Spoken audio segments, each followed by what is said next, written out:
மோதிரத்திற்கு உரியவன். வேலனும் பொன்னனும் நண்பர்கள். விரலில் மோதிரம் அணிந்திருந்தான் வேலன். அந்த மோதிரத்தை எப்படியாவது சொந்தமாக்கிக் கொள்ள நினைத்தான் பொன்னன்.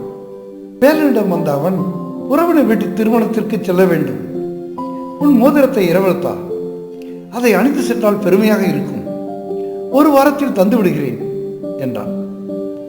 மோதிரத்தை கழற்றி தந்தான் வேலன். நாட்கள் ஓடின. மோதிரத்தை பொன்னன் திருப்பி தரவில்லை. பொன்னிடம் வந்த வேலன், மோதிரத்தை தா என்று கேட்டான். என் மோதிரத்தை எதற்கு கேட்கிறாய் என்றான் பொன்னன். அதிர்ச்சி அடைந்த வேலன், திருமணத்திற்கு செல்ல என் மோதிரத்தை இரவில் கேட்டாய், நானும் தந்தேன், என் மோதிரத்தை உன் மோதிரம் என்கிறாயே, இது நியாயமா என்று கேட்டான். பல ஆண்டுகளாக இந்த மோதிரத்தை அணிந்து இருக்கிறேன், இது என் மோதிரம், உன் மோதிரம் என்கிறாயே என்றான் பொன்னன். ஏமாற்ற முயற்சி செய்கிறானே, பார்த்த சாட்சிகளும் இல்லையே, என்ன செய்வது என்று சிந்தித்தான் வேலன். நீதிமன்றம் சென்ற வேலன் நீதிபதி மரியாதை ராமனிடம் நடந்ததை சொன்னான். பொன்னன் மீது வழக்கு தொடுத்தான். பொன்னனை நீதிமன்றத்திற்கு அழைத்து வர செய்தார் நீதிபதி மரியாதை ராமன். வேலனின் மோதிரத்தை திருப்பி தராமல் ஏமாற்றுகிறாயாமே, உன் மீது வழக்கு வந்துள்ளது, என்ன சொல்கிறாய் என்று கேட்டார். நீதிபதி அவர்களே, இது என் மோதிரம், பல ஆண்டுகளாக விரலில் அணிந்திருக்கிறேன்.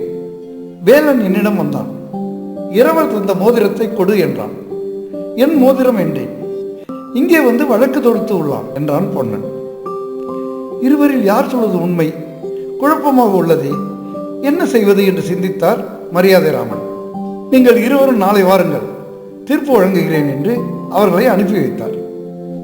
அரண்மனை பொற்கொள்ளரை வரவழைத்தார் மரியாதை ராமன். பொற்கொள்ளரே, நாளை உங்களிடம் ஒரு மோதிரம் தருவேன், அதை உரைகளிலிட்டு தேய்த்தபடி இருக்க வேண்டும், விலையையும் குறைத்து சொல்ல வேண்டும் என்றார். அப்படியே செய்கிறேன் என்றார் பொற்கொள்ளர். மறுநாள் வேலனும் பொன்னனும் நீதிமன்றத்திற்கு வந்தார்கள்.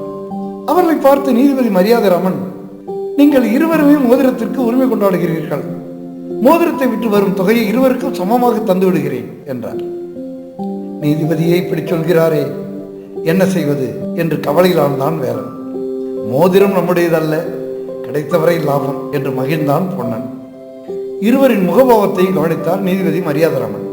பொற்கொள்ளரிடம் மோதிரத்தை தந்த அவர், இந்த மோதிரத்தை மதிப்பிட்டு சொல்லும் என்றார். மோதிரத்தை வாங்கிய பொற்கொள்ளர் அதை உரைகளில் இட்டு தேய்த்தபடி இருந்தார். இதை பார்த்த வேலன், பொற்கொள்ளரே, தேய்ப்பதை நிறுத்துங்கள் என்று அலறினான். தேய்ப்பதை நிறுத்திய பொற்கொள்ளர் அந்த மோதிரத்தை உற்று பார்த்தார். நீதிபதி அவர்களே, இந்த மோதிரம் மாற்று குறைந்த பொன்னால் செய்யப்பட்டுள்ளது, 50 பணம் பெறும் என்றார். 200 பணம் கொடுத்து வாங்கிய மோதிரம், மோதிரத்தை தேய்த்ததோடு விலையையும் குறைத்து சொல்கிறாரே, என்ன செய்வேன்? இங்கும் நியாயம் கிடைக்காது போல உள்ளதே என்று புலம்பினான் வேலன். பொன்னனை பார்த்தார் நீதிபதி மரியாதை ராமன். மோதிரத்தை பொற்கொள்ளர் உரைகளில் இட்டு தேய்த்தார், விலையையும் குறைத்து சொன்னார். நீ எந்த பதற்றமும் அடையவில்லை. வேலனோ துடித்தான்.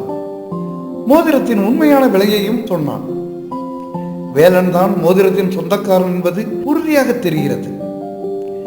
நண்பனை ஏமாற்ற முயன்றதற்காகவும் நீதிமன்றத்தில் பொய் சொன்னதற்காகவும் உனக்கு ஓராண்டு சிறை தண்டனை விதிக்கிறேன் என்றார் நீதிபதி மரியாதை ராமன். மோதிரத்தை பெற்றுக்கொண்ட வேலன் நீதிபதி மரியாதை ராமனுக்கு நன்றி சொன்னான். 12,000க்கும் அதிகமான கதைகளை தந்து உலக தமிழ் சிறுவர்களை கவர்ந்த பேராசிரியர் ஏ சோதியின் 301 நூல்களும் விற்பனையில். விவரங்களுக்கு டிஸ்கிரிப்ஷனை பார்க்கவும்.